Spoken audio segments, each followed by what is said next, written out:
The ANC in KZN is saying come next week, Zandile Gumede's fate will be sealed once and for all.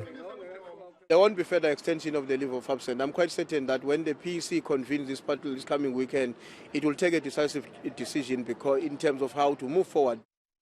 Ntumseni Ntuli is denying the party is scared of and divided over Gumede. Anybody that is saying the PEC is really speculating. We had a very united approach. But why was there a stalemate if you were united? No, there wasn't a stalemate. The decision was that we have not been able to complete the assessment on the various municipalities. Gumede's supporters are rejecting the party's decision to extend her leave. We are going to go to court and request the intervention of the court in this matter because we can see that there are no bases upon which the mayor is placed on the leave of absence. The opposition is livid and says the ANC is incapable of acting against Gumede.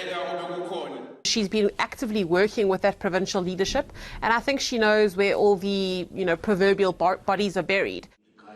The IFP is questioning the extension of Gumede's leave. It's not constitutional because a leave of absence of the mayor is supposed to be approved by the council. Gumede is due back in court on Thursday. Siphamandla Goke, Durban.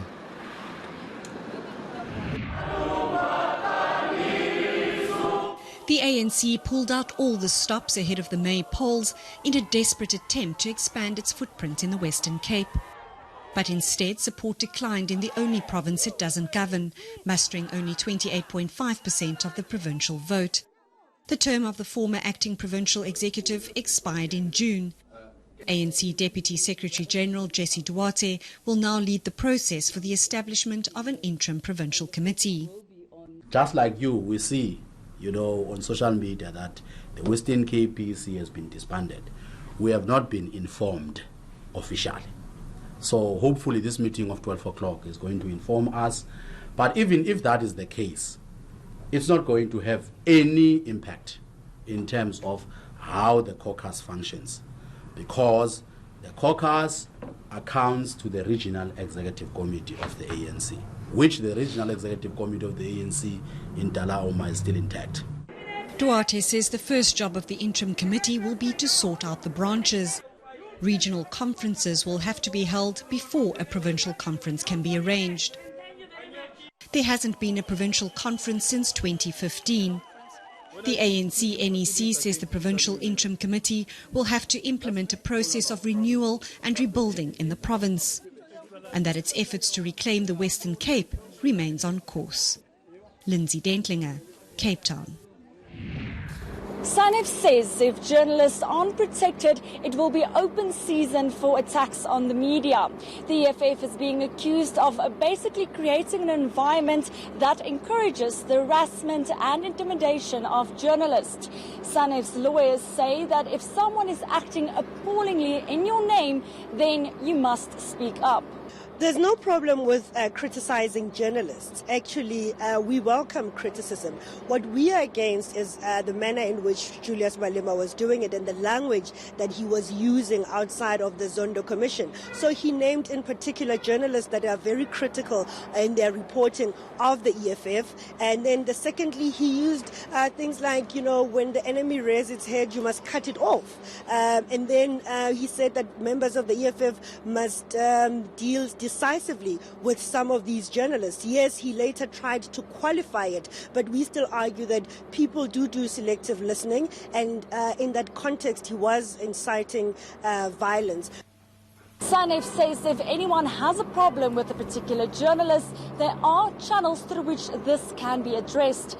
But the EFF says it has no control over the people behind these attacks, and they can't be held liable for the actions of these unidentified individuals. We have condemned through him, but also the EFF itself, through many of its leadership, we have condemned particularly the usage of rape, including in the same speech. And they quote it selectively. He explicitly says, do not use the sexuality of these journalists to attack them. Use superior logic. The EFF is also blaming some of the journalists involved in this court action for contributing to the situation by taking a biased stance. The matter will continue on Tuesday. Yankatome, North Gauteng High Court. A newsroom should be an inspired, creative space in which journalists joyfully bounce ideas off each other. This was not the case at the SABC. Chairperson of Press Council Joe Tlolwe was tasked with investigating if there was editorial interference at the broadcaster.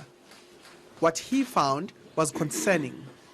We found an organization crippled by pain and anger and fear,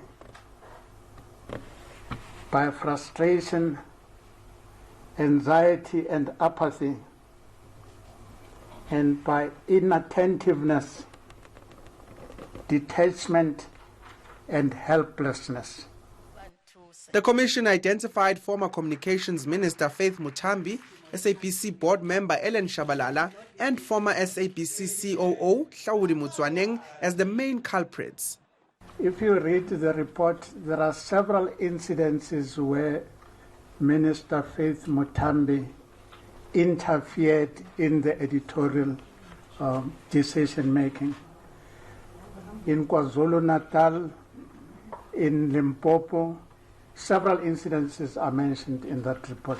We recommend that Mutswaneng's instructions to Human Resources to institute disciplinary hearings against employees or to dismiss, promote, or appoint others must be reviewed.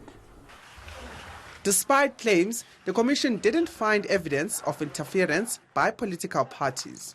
We found there was no direct line between the decisions in Luthuli House and the decisions in the newsroom.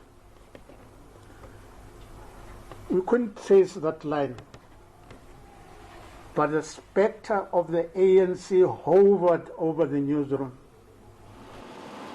The SABC says it will take disciplinary action against those found guilty of misconduct. Lindokuhle Xulu, Johannesburg. The SABC continues to score own goals when it comes to broadcasting sport. In August last year, the Sports Ministry stepped in when the PSL and public broadcaster couldn't agree about airing league matches on SABC radio. The now resolved contract dispute between the SABC and Athletics South Africa meant a blackout of the ASA Senior Champs and the Two Oceans Marathon in April. There was also no money to show the FIFA Women's World Cup, while the broadcaster remains deadlocked with SAFA over national team football. When there's been some agreement on terms with SuperSport, there has been limited coverage. Just 2 of the 48 live matches of the ICC Cricket World Cup were aired on SABC TV, and only 9 of 52 AFCON 2019 fixtures were televised live. The SABC admits it's a money problem.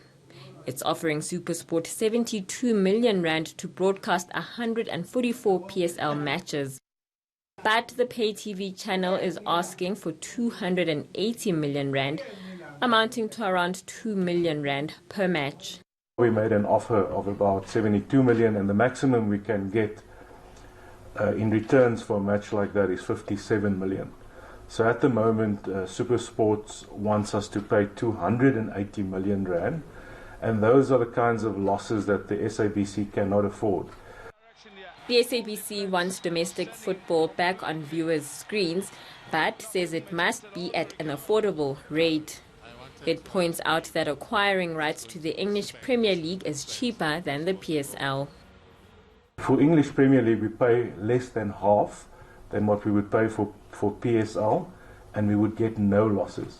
So I'm just letting the public know as well that when you hear that the SABC was not going to make any losses with its offer, yes, it would have, but in the interest of the public.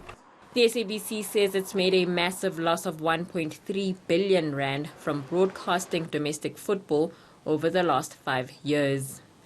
Klonim Timkulu, Johannesburg. All these cases are actually happening here in Vlakfontein. So in other words, there might be a copycat of some sort, or people are copying from one another. But worst of all, we may be living with serial killers amongst our communities.